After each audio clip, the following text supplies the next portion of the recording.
Hello, welcome to week 3. I apologize again for the delay in getting this video out to you. I try to get out to you by Thursday, sometimes Friday, so that you can use these introductions to help orient you in the reading, and I sometimes throw out some ideas and concepts and things we can work on for previous weeks in the discussion, observations about what I noticed from the last week. So this is coming to you on Sunday, recording it today when I'm finally sort of able to sort of step out of the bubble that I've been in for the last few days. So I apologize that it's late. I had a really great time reading through and responding to and seeing how you all responded to one another in the discussions this past week. So I really appreciate the coming out of the gate, week 2, discussing Russell and Aquinas with such just depth of insight. I really appreciated that. And so I want to encourage you all to continue that level of analysis, of engagement. As we move into this book on Sigmund Freud, and then in 2 weeks, the book from Paul Tillich, I'm going to really be looking for you to be using and quoting your sources precisely. So since these were online essays that I gave us this last week, I was really lax in sort of how you referenced the works. Many of you put quotes in, which was fantastic. Many of you summarized, which is okay. As you quote or summarize the stuff from these books that we're reading, though, I am going to be looking for your sort of page number, Kendall reference number, whatever sort of format you're reading this stuff on.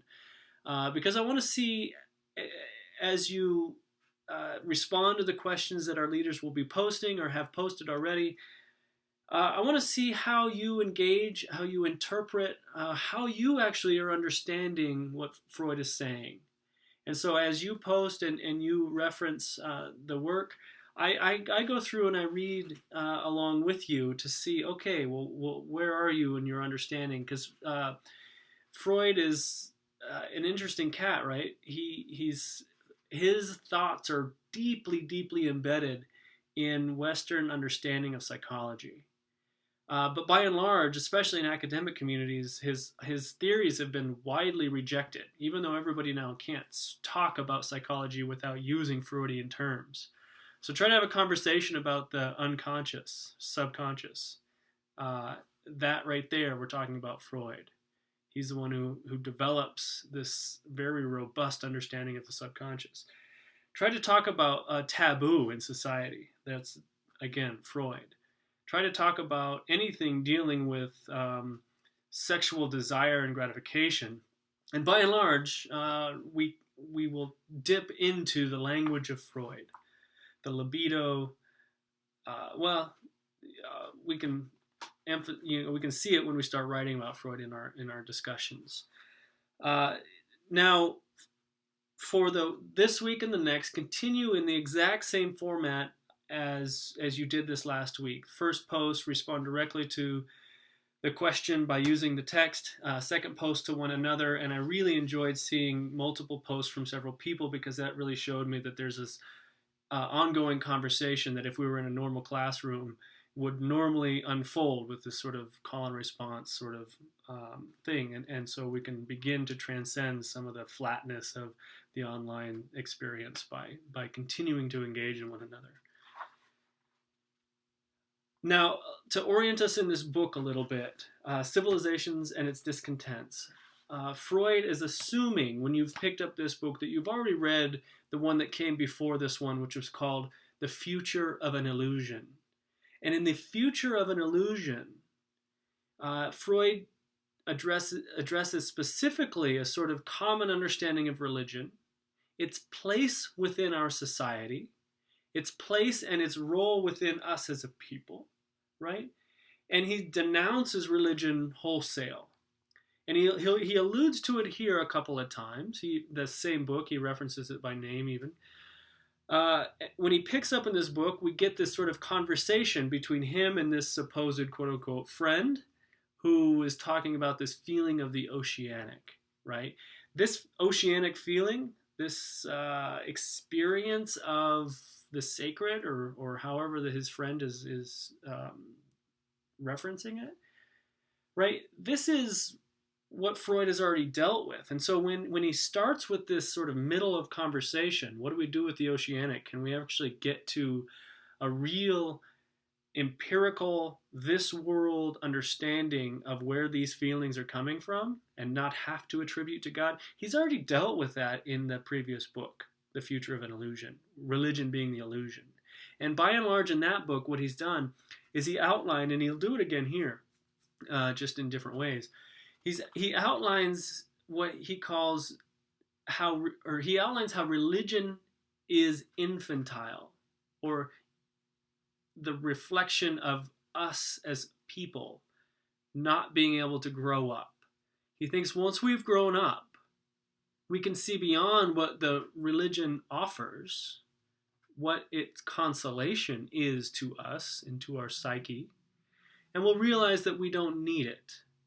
But he thinks that at this present moment in our development of us as a civilization, right, we're on the precipice, according to Freud, of finally as our civilization is going to grow up and move beyond religion. So he is anticipating this, and so this is going to come out in civilizations and its discontents here.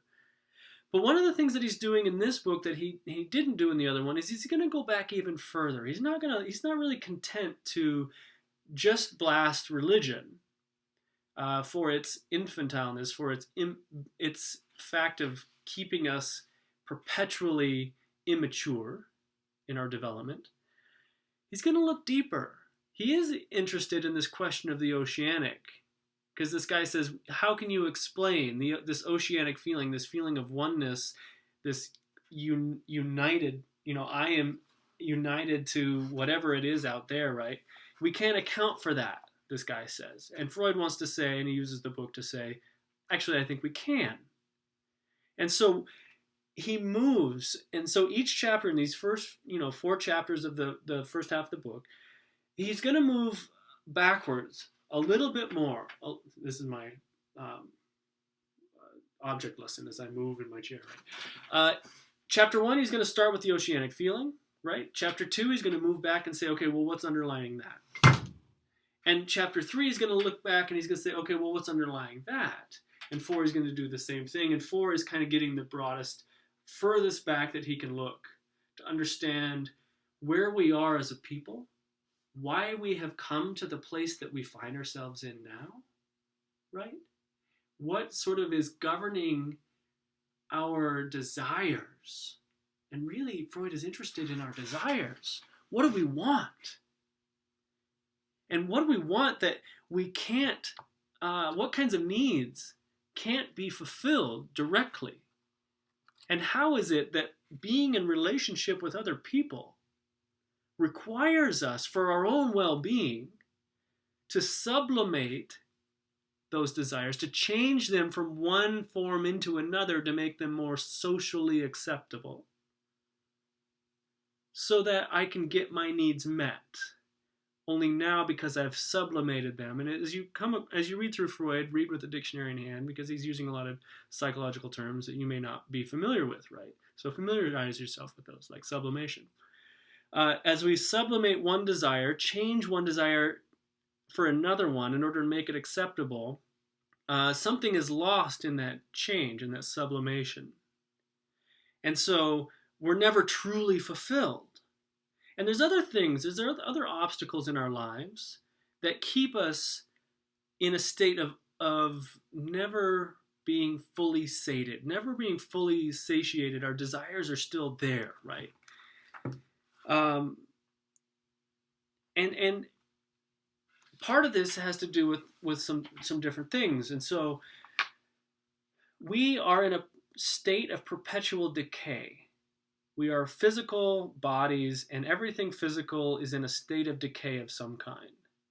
So as you grow, as you age, not only do you inch towards your own death, right? But things start falling apart, right? Your body just starts going. I have a grandfather who turned 89 today, right? And his body is just like giving out on him. For no fault, he's not wanting this. It just is happening, right? And so what is this, a source of suffering in my grandfather's life, is just sort of like the aging process itself. And that's something that we ultimately can't overcome.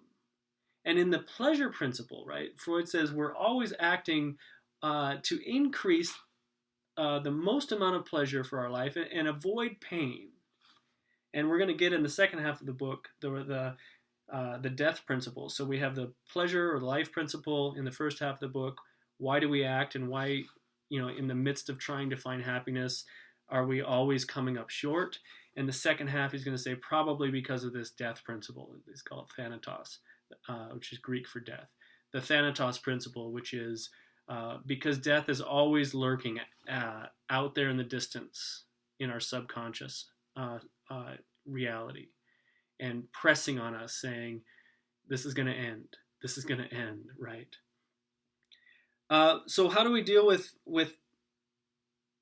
suffering? How do we deal with the fact that we can't fully satisfy all of our desires?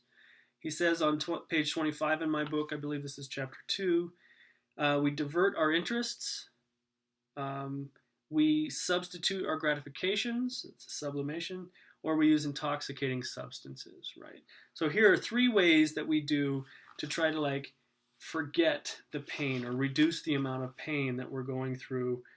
And these can be effective, but ultimately they're limited. At the beginning of chapter 3, he talks about 3 other things that we come up with to try to delay suffering, delay the reality of pain, and delay the reality of death. Those being technology, hygiene, and in its culmination, civilization itself. So as we age, my grandfather's 89, he's now on oxygen all the time, he lives up in Wyoming. So we've developed technologies to try to lessen the pain, so that his body can continue to function in at least a state of kind of normalcy, right? So we developed these technologies to try to address the pain and suffering that we experience. We also have hygiene, right? So we're going to bathe. We're going to try to live healthy lives. We're going to do this in such a way to try to well, with the hygiene specifically, I'm stinky generally as a person. And so I wear deodorant in order to cover up that sort of bit of my body that I'm not happy with. Hygiene helps cover over things so we don't have to always be faced with it. So we can push the death principle out there at a distance, hold it at arm's reach, right? And make myself think on a conscious level, I'm pretty cool. I'm rico suave, as they said in the 1990s, whatever. That was stupid, I'm sorry. Ultimately, we have created civilization. So civilization isn't just some sort of random happenstance of human existence. It's something that we've actually constructed ourselves as a way to try to get along and manage each other's desires and needs. Now, one of the problems with this is, and there are many problems with civilization that Freud pulls out, religion fitting in here, is that civilization has come up with a code of laws and a code of ethics to govern our behavior so that you don't assert your desires and wills over and against mine in a way that totally robs me of mine. Right? This is why we have laws. This is why we try to get together collaborate on things. This is why the rule of law is important, is because if we can all agree that by agreeing to all of these laws, we will be better off as a whole people, which means better able to collectively meet our own needs, we will sort of be able to do it, right? The problem is, and I'll leave us with this so that we can we can begin our discussions from here. Civilization is in direct contrast with the individual. The individual has desires. I want my needs. I want them now. I want them how I want to take them. Civilization says, no, you can't have them like this because it doesn't work for other people, right? So civilization and humanity are always butting heads. And this is why religion is so sinister for Freud, because religion itself is this sort of pie in the sky. You have these ultimate God-based laws that ultimately are going to clash with those desires of the individual and keep you stunted.